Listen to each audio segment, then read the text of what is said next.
চারটা বিবাহের ক্ষেত্রটা কি আমার বাংলাদেশে আছে কিনা? একজন পুরুষের ক্ষেত্রে চারটা বিবাহ করা যাবে, এই এখতিয়ার কি আমার বোনরা দিয়েছে কাউকে?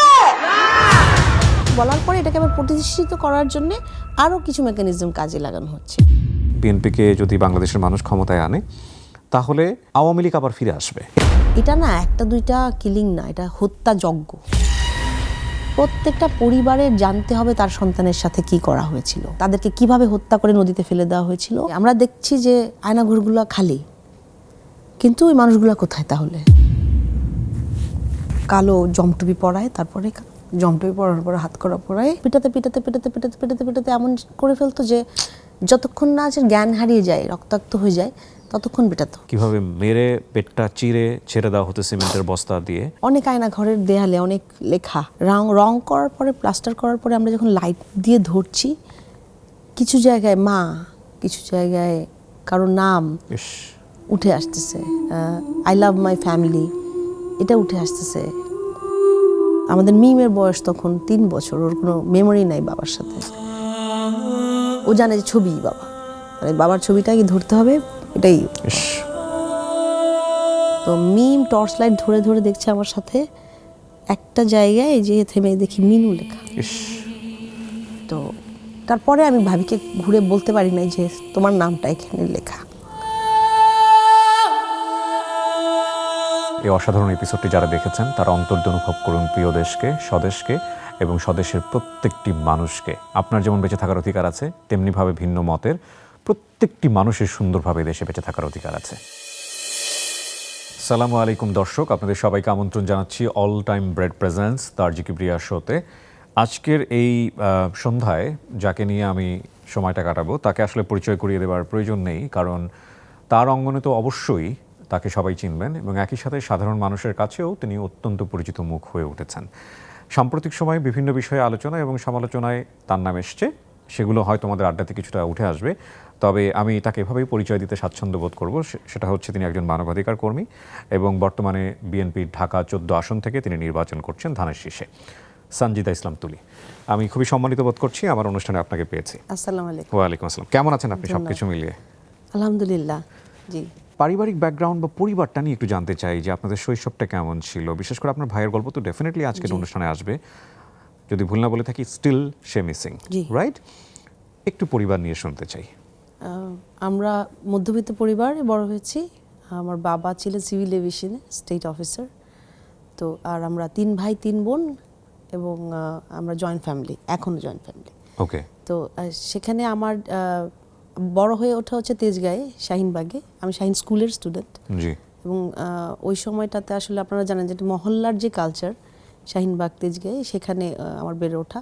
তখনকার মানুষের মধ্যে আসলে সামাজিক যেই বন্ধনটা ছিল, এবং আপনি জানেন আমি সবার ছোট, তো 5 ভাই বোন, তাদের যেই গণ্ডি ছিল বা সারাউন্ডিংস ছিল, বন্ধু বান্ধব ছিল, আব্বার কাছে যারা আসতেন, সকলে মিলে আসলে একটা ভিন্ন রকমের পরিবেশ ছিল, যেটা আমরা পরবর্তীতে আর আমাদের সন্তানদেরকে দিতে পারিনি।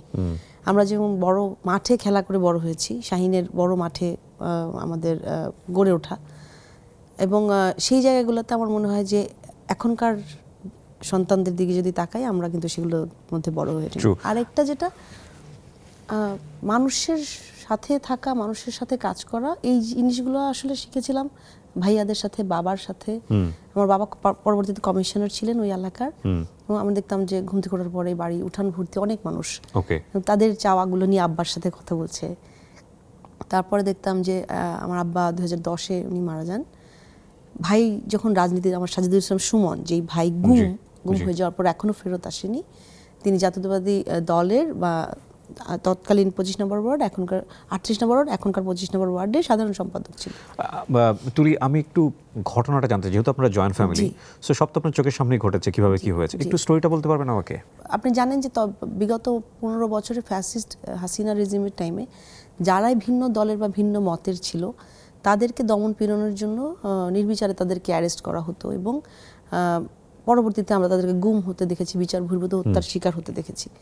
আমার ভাইয়ের ক্ষেত্রে যেটা হলো, যে ইলেকশন পূর্ববর্তী সময়টাতে, যেমন 2014 5ই জানুয়ারির যে ইলেকশন ছিল, তার ঠিক আগের সময়টাতে নভেম্বর ডিসেম্বরে ঢাকা থেকে প্রায় 22 জনকে বিভিন্ন আইন প্রয়োগকারী সংস্থা তুলে নিয়ে যায়।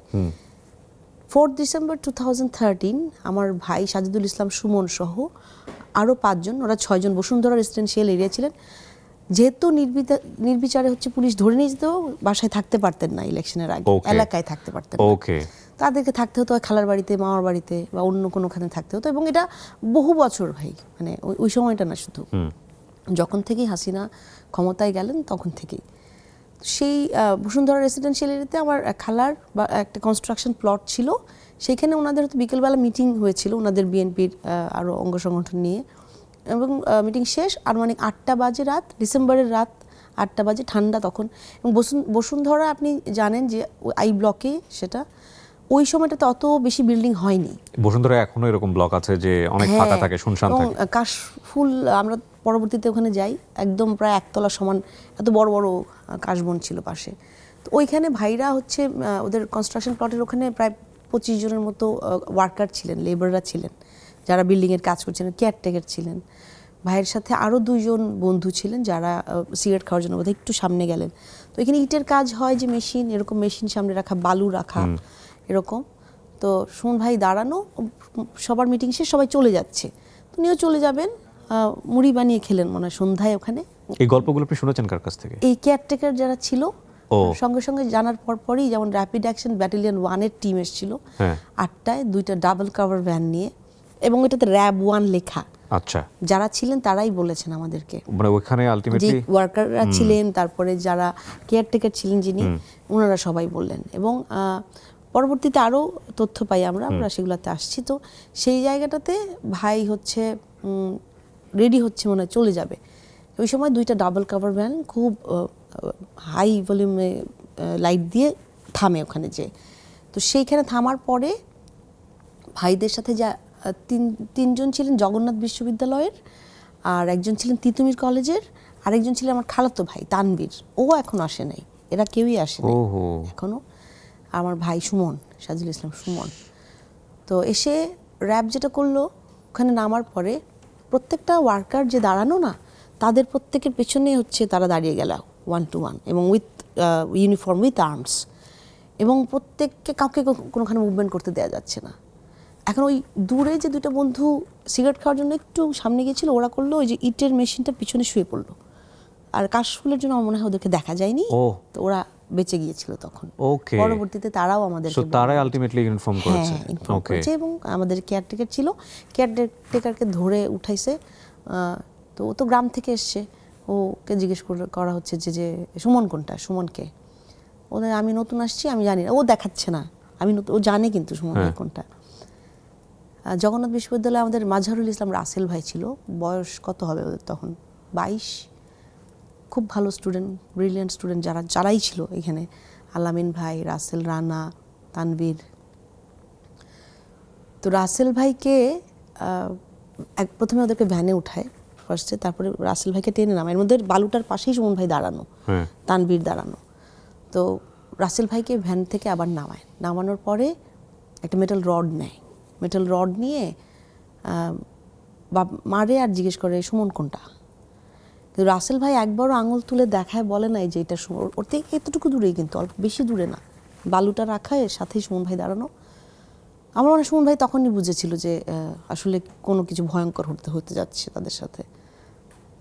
তো রাসেল ভাইকে মারতে মারতে মারতে মারতে মাটিতে ফেলে দেয়, সে আঙুল তুলে একবারও দেখায় নাই এটা সুমন ভাই। উনি কি বিএনপির ছিলেন? উনি বিএনপি ছিলেন, ছাত্র দলের হচ্ছে জগন্নাথ বিশ্ববিদ্যালয়ের। এবং আপনি যদি ওদেরকে দেখতেন, আসলে ওদের প্রত্যেকটা পরিবারের সাথে তো আমরা এখন একটাই পরিবার, প্রত্যেকটা ছাত্র ব্রিলিয়ান্ট ছিল, এবং তারা বিসিএসসি টিকে গেছে, এরকম এক একজন খুব ভালো স্টুডেন্ট, ভবিষ্যৎটা খুব মানে উজ্জ্বল ছিল এদের। তো সেইখান থেকে পরে রাসেল ভাইকে যখন মাটিতে ফেলে দেয়, আবার টেনে হিচড়ে আবার ভ্যানের মধ্যে ফেলে, কিন্তু রাসেল ভাই কিন্তু ওখানে মরে যাচ্ছিল, কতটুকু যন্ত্রণার মধ্যে ছিল আমরা হয়তো জানি না, কিন্তু সে কিন্তু আঙুল তুলে দেখায় নাই, শেষ পর্যন্ত বাঁচানোর চেষ্টা করেছে যে সুমনকে না দেখানোর জন্য, সুমন ভাইকে না দেখানোর জন্য। পরে তানভীর আরেকজন ফোন দেয়, আমার যে কাজিন তানভীরের মোবাইলটা নেয় ওর পকেট থেকে, ওকে জিজ্ঞেস করে কোনটা সুমন, ও সুমন দেখাচ্ছে না সুমন ভাইকে। পরে তানভীরের ফোনটা নিয়ে একটা কল দেয়, প্রথম নাম্বারটা, ওরা নাম্বারটা মেবি জানতো, ওই নাম্বারটা ট্র্যাক করে এসেছিল সুমন ভাইয়ের একটা নাম্বার হাতে ছিল, সুমন ভাইয়ের পকেটে এই মোবাইলটা বেজে ওঠে, যেটা কেয়ারটেকার ওনারা বলতেছিল আমাকে যে সুমন ভাইকে ধরে বলতেছে যে তুই সুমন। হ্যাঁ। তখন হচ্ছে ওই মেটাল রডটাকে ওই আপনার এখানে গরম করে কিছুতে, ওর মধ্যে শীতের দিন ছিল, ওয়ার্কাররা বসে আগুন পোহাতো, তারপর ওটা দিয়ে মারে, ওখানে জায়গাটাতেই মারে। আর হচ্ছে কালো জমটুপি পরায়, তারপরে জমটুপি পরানোর পরে হাত করা পরায় ভ্যানে উঠাই নিয়ে যায়। ভীষণ রকম গালিগালাজ করা হয় ওখানে, রুড বিহেভ করা হয়, মানে বিএনপি করাটাই তার জন্য মনে হয় অনেক বড় অপরাধ ছিল। আর আমার ভাই অনেক বড় জনপ্রিয় ছিলেন এই এলাকায়। আপনি জানেন আমাদের জায়গাটা যেটা তেজগাঁয়ের কথা বললাম, সেটা ছিল বিগত সময়ে স্বরাষ্ট্রমন্ত্রী কামাল, তিনি সেখানকার এমপি ছিলেন। এবং ওই জায়গাটাতে সুমন ভাইরা অনেক স্ট্রং সংগঠক ছিলেন, এবং দেখা যেত যে তারা ডাক দিলে 1000 মানুষ একসাথে হয়ে যায়, তাদের কথা আসলে শোনে সমাজের মানুষজন।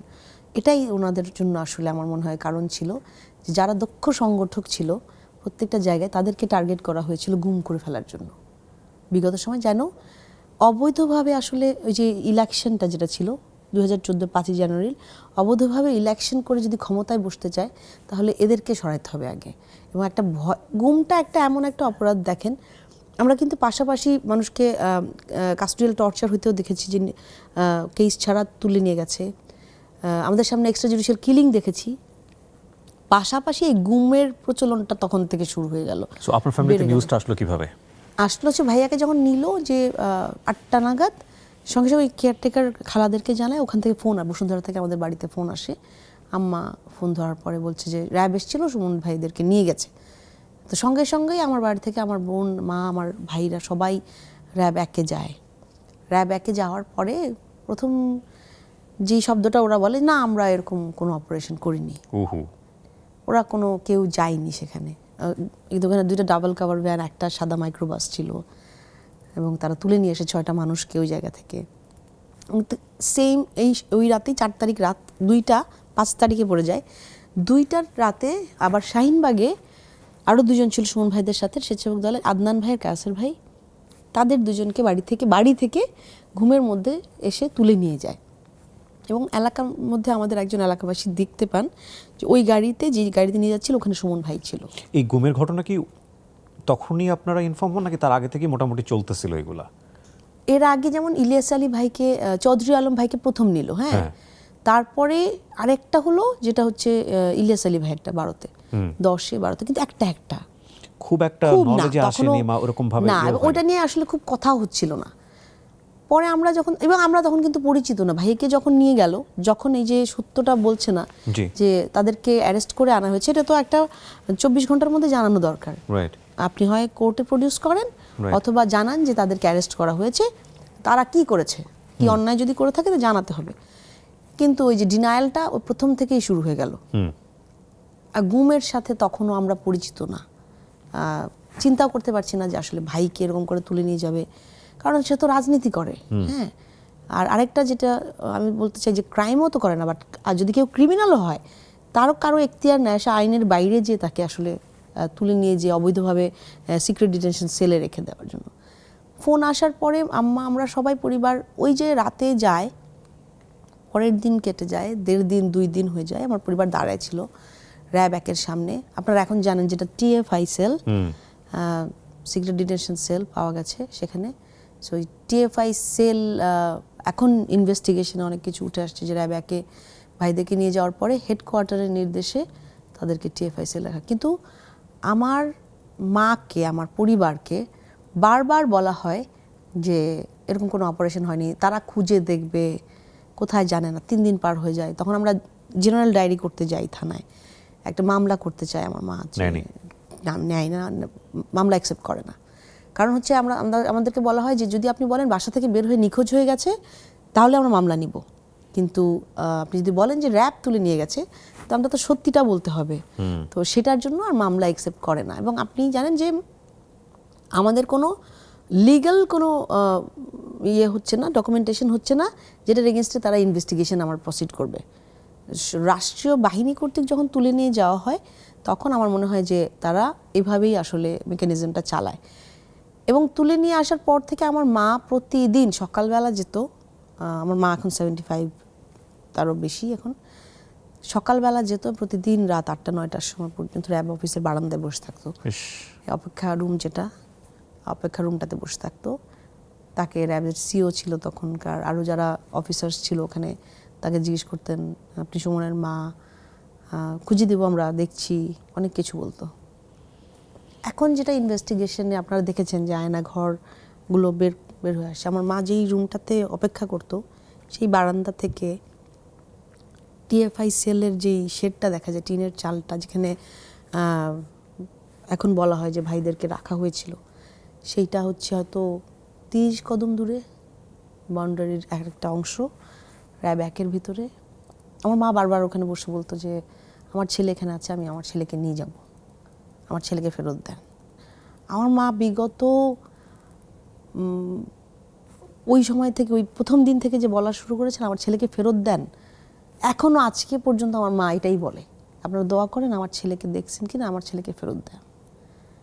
আমরা আমার মাকে বলতে পারি নাই যে র্যাব তুলে নিয়ে যাওয়ার পরে, গুম হয়ে যাওয়ার পরে যেই মানুষগুলো এখনো ফেরত আসে নাই, আমার ভাইয়ের মতো, সাজুল ইসলাম সুমনের মতো, তার সাথেই তো 8জন ছিল, তারপরেও ঢাকার আরও সব পরিবার, ওরা কেউই ফিরে আসেনি। কেউ ফিরে আসেনি। এবং আপনি জানেন আমরা হচ্ছে 2014 থেকে, তখন আমরা দেখলাম যে কোনো ইনভেস্টিগেশন হচ্ছে না এবং লিগ্যাল অ্যাকশনে যাচ্ছে না, তখন বুঝতে পারছে আস্তে আস্তে যে না, এটা গুম হয়ে যাচ্ছে। তখন মানে একই ধরনের আচরণ সবার সঙ্গে করা হচ্ছে, হ্যাঁ, লাইক জিডি নেওয়া হচ্ছে না, মামলা নেওয়া হচ্ছে এবং না, এইভাবে তুলে নিয়ে যাওয়া হচ্ছে ওকে। বাড়ি থেকে। এইভাবে এই মেকানিজমটা কোয়াইট সিমিলার, জমটুপি পরানো, হাতে তুলে নিয়ে যাওয়া এবং পরবর্তীতে পরিবারকে না জানানো যে এরা কোথায় আছে।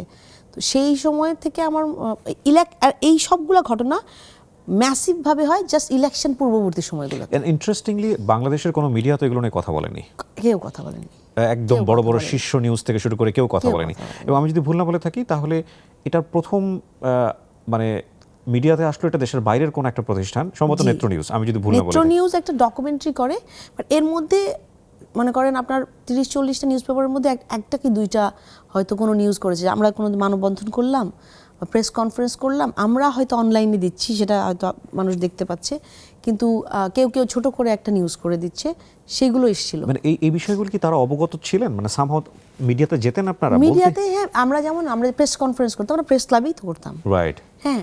পরবর্তীতে আবার অনেক জায়গা দিত না আমাদেরকে দাঁড়ানোর জন্য, কোনো Okay. ভেন্যু দেওয়া হতো না।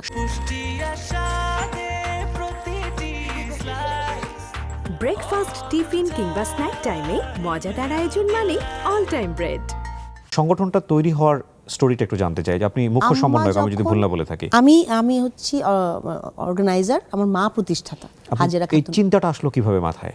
আমার মায়ের থেকে মা প্রথমে খুব সাহস তার, তিনি সন্তানের কোনো উত্তর তো পাচ্ছেন না, আসলে খুঁজে পাচ্ছেন না, এবং উনি জানেন যে এই বাহিনী র্যাব তুলে নিয়ে আসছে, এবং যথেষ্ট পরিমাণ প্রমাণাদি ছিল ওখানে, সবাই দেখেছে, তাদের সামনে থেকে যেই ভ্যানটা এসছে ওটার নাম্বারটা শহর জানায়, মানে বলেছে আমাদেরকে।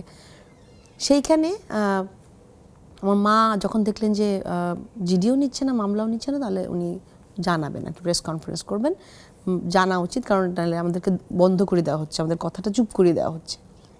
তখন আমরা প্রেস কনফারেন্স করি, আমার মা 8টা ফ্যামিলি নিয়ে, এবং 8টা ফ্যামিলির প্রেস কনফারেন্সের পরে ভাইয়া অনেক পরিবার এসে যোগাযোগ করা শুরু করলো, যে ওদের একা দাঁড়াতে খুব ভয়, কারণ আপনি জানেন অবস্থাটা কীরকম ছিল তখন, এবং অনেকের সামর্থ্য নাই, অনেক মার্জিনালাইজড ফ্যামিলি, পরিবারে কেউ নাই, সেটা অনলি আর্নিং মেম্বার ছিল, একটা সন্তান আছে, হয়তো 2টা সন্তান আছে, এরকম যাদের হতে মানে প্রত্যেক বেলায় কি খাবার খাবে এর পরের বেলায় সেটারই আসলে ঠিক নাই।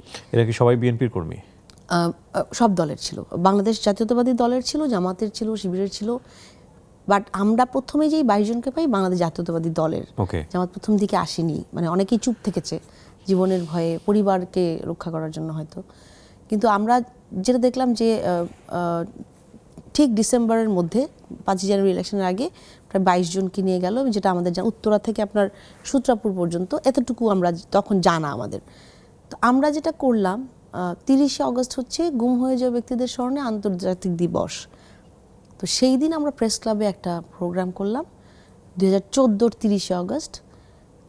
100 ফ্যামিলি সেটাতে জয়েন করলো পুরো বাংলাদেশ থেকে। এই 100ই মানে কি গুম হওয়া? গুম হয়ে যাওয়া এই ফ্যামিলিগুলো যখন আসলো মানে এত আপনি জানেন যে আমাদেরকে বিভিন্নভাবে হ্যারাস করা হচ্ছে বিভিন্ন ইন্টেলিজেন্স বাহিনী দ্বারা এবং বিভিন্ন ল এনফোর্সমেন্ট এজেন্সি দ্বারা, অ্যান্ড এটা রিপিটেডলি করা হচ্ছে বিভিন্নভাবে বিভিন্ন মেকানিজমে।